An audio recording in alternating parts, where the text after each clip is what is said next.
We couldn't stop them. Without Ascended, we just weren't strong enough. I wasn't strong enough. The Guardians branded us heretics, destroyed our machines, and left us helpless against what was coming. Invaders from the rifts swept through the world like a plague. They crushed the Guardians, and then all of Talara fell before them. In their wake came the most ancient of evils, Regulus, the Destroyer. With no one left to stand before him, he devoured everything. But there is one last hope. We survivors have made our stand and successfully engineered a new Ascended. You are our masterpiece, Defiant. The fate of Talara rests on your shoulders. You must not fail.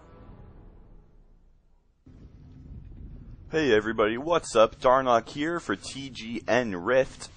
If you have not heard of me before, that is totally fine. It's highly likely, in fact, as the main channel I do contribute to is our StarCraft 2 channel, and I imagine that there will not be a whole lot of crossover from StarCraft 2 to Rift, as they are two wildly different games. But you know what? I decided to pick up this game as a lot of my friends and family who used to play WoW have left me high and dry and switched over to this game, so I decided, you know what, I'm going to stick with them. I did play a little bit of this game in one of the beta phases. I don't recall which one, but I played like the first 15 minutes and then I just stopped because I had other stuff to do. I was a busy man, but I did enjoy what I played, so I'm excited to play this. So this is just going to be the first video in a series of many leveling videos that I am planning to do for this game, so expect to see a lot more of me here on the TGN Rift channel. If you have any feedback or constructive criticism, or anything like that, please tell me in the comments and I will change my very soul to match what you want, because that's how I roll.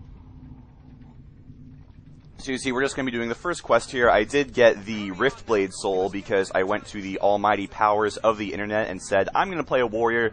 What souls should I get if I want to not have to try while I'm leveling? And it seemed like the general consensus was my first two souls should be the Riftblade and the Beastmaster, I think it's called. It's the Beast something or other. I'm pretty sure it's the Beastmaster. So that's what I'm going to be doing here. And you see, I do actually know where I'm going at this moment in the game because this is part of the areas that I was able to experience during the beta. So I did like the first few quests and that was it in the beta. So after that you'll see me sort of wandering around, looking around, trying to figure out what's going on. All that good stuff. So we're going to come out over here, we're going to talk to Dakia Ultan, who says, you know what, there are these guys who are called Husks and they're scary and we don't like them, so please deal with them for us. And I say, okay, that sounds good. I'm going to go hit things. Actually, gotta get my reward first, and there we go. Now we're going to be getting that quest, and it's going to be awesome. So the first question I have to ask you, dear viewer, is what kind of weapons should a Riftblade Beastmaster use? Should I use two-handed weapons or a one-handed weapon and a shield? Because based just looking on stats and my attacks and stuff, I feel like using the two-handed weapon would work better. But I noticed in the little profile picture thing on the Rift website, it had the Riftblade using a one-handed weapon and a shield. So that was kind of confusing to me, so if I'm doing it right, just applaud me in the comments and say I'm so handsome and wonderful, and if I'm doing it wrong, flame me and make me feel like a terrible person so I do not make the same mistake again. So for those of you who aren't super familiar with Rift, both factions, there are two factions, as most MMOs do, because World of Warcraft is very, very influencing like that. There are two factions. There are the Guardians and the Defiants. This is going to be a Defiant character, and I actually just received a message in Skype, so it made the little boop-boop sound, and hopefully that is not getting picked up by my microphone. Otherwise, we'll have to edit that out, and that'll be fun, because I actually don't know how to do noise gates yet. And it's going to be going again, which is going to start irritating me greatly, but whatever, we're going to forge on. As I was saying, there are two factions, and each faction has 3 races, and I believe this is correct, I'm not absolutely sure, but I believe that the way it works is all the races share, or all the races of one faction share one starting area. So all the Defiants will start out in this area, and all of the Guardians will start out in another area. The race I am playing is a weird name that I don't remember, but it's basically the bad humans. The bad humans, there are good humans and there are bad humans. This is a bad human. The calling I am using right now is a warrior. I don't believe I said that in the initial introduction to this video, but I'm sure many of you did guess that I was a warrior just from the fact that I was talking about Rift Blades and Beastmasters and all that good stuff. Now, as a quick introduction for those of you who may not be familiar with the Rift game, which is actually really fun, I'd recommend you try it out.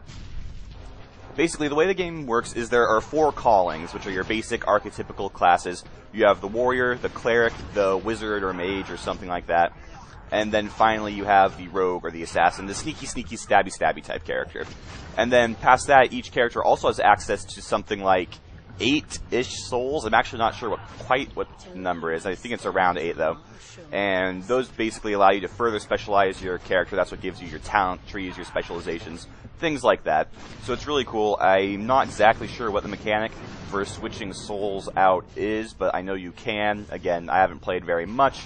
I'm still very much of a newbie, and the primary purpose of these videos is just going to be showcasing the quests and stuff like that. So if you ever get stuck, you can refer to one of these videos, and then you can see what you're supposed to do. Or if you just like being soothed by the voice of Darnoc, you can do that too. I actually know one of the TGN members likes to watch a cast of mine before he goes and takes a nap, because my deep voice is so soothing. It's like a lullaby to your sleepy ears. So I would highly recommend trying that out if you ever have trouble sleeping. Maybe it's just because I'm really, really boring or something. I don't know. That actually might be it.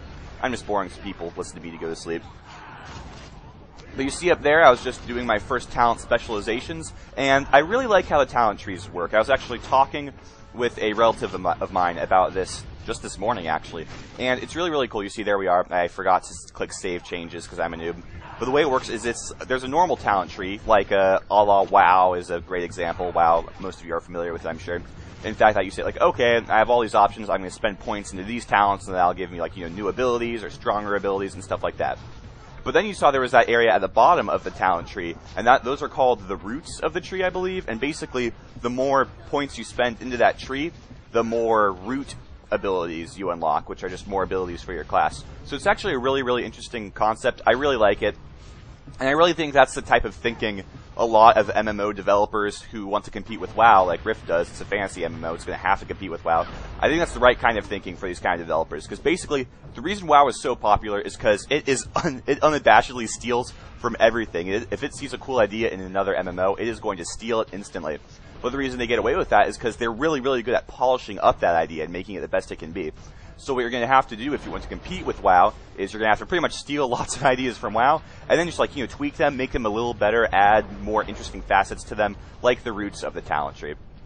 So that's just my thought on it. I think that's a really cool idea. I really like it. So while I was on my little talk over there, I was not paying attention to what quest I was doing. Basically, we went and turned in our quest for killing however many rotten husks, I believe what they were called. Then our next quest was to go arm the defenses that would shoot lasers at the rest of the rotten husks. So that's what I was doing over there. Then we come up over here to Koke Tegus, and we are going to turn that quest in. Next, he is going to want us to go kill some more dudes. It's just a generic kill quest. We got a pretty sweet claymore from that quest, though, so that's pretty cool. The claymore is actually like 1.5 times as tall as my character, which is insane and huge, and I love it. So you see, I'm just reading the quest at this point. I'm going to scroll down, and you see we actually get to choose our second soul after we complete this quest. So that is when I'm going to go get the Beast Mastery. And life will be good. As far as my character's abilities go right now, I have 3 abilities that are relative to my class, or to my soul, I suppose would be the better way of saying that, to the Rift Blade. The one all the way on the left is my basic attack. It's just like, I hit the guy with my sword, it does some damage, and it generates an attack point, which is kind of like a combo point. Those are the swords in the upper left of the screen, right under my character portrait. You see they can charge up to 3. And then, once I have 3 of them, I can use the second ability, which is eluding me as far as its name goes. Basically, it lights my blade on fire, and then I hit people, and it sets them on fire. And life is good, because fire is awesome and kill things really quickly, as you can see. Then my next ability is the one that's third from the right over there. It's that lightning blue crackly one. What that does is that's just an hour-long buff that will give whenever I attack with my weapon, there's a chance of it electrocuting the bad guys. So that's pretty sweet. Really enjoying the Rift Blade. It reminds me a lot of the Shaman from World of Warcraft in the fact that I'm a melee character, but I have all this elemental magic going on. It's pretty cool. Really digging it. So as you can see right now, we are just going to be killing the Dominators and the Harvesters because they are bad and we don't like them. The Harvesters are actually a lot like Dementors, I just realized, from the Harry Potter series. They're these weird, cloaked, black things that try and suck my soul. Rather scary. Now, it's around this point that I realized there was actually a second quest that I could have picked up in that little hub over there. So, I'm a noob and totally missed that. So I'm like, oh hey, there's another quest symbol, so I'm going to go pick this one up. This one basically says, go kill a bunch of the Harvesters and the Dominators and pick up their Source Stone orbs, because those are important. We need to start powering up our Magitech machines. So that's what we're going to start off with in the next video. Thanks you guys for watching.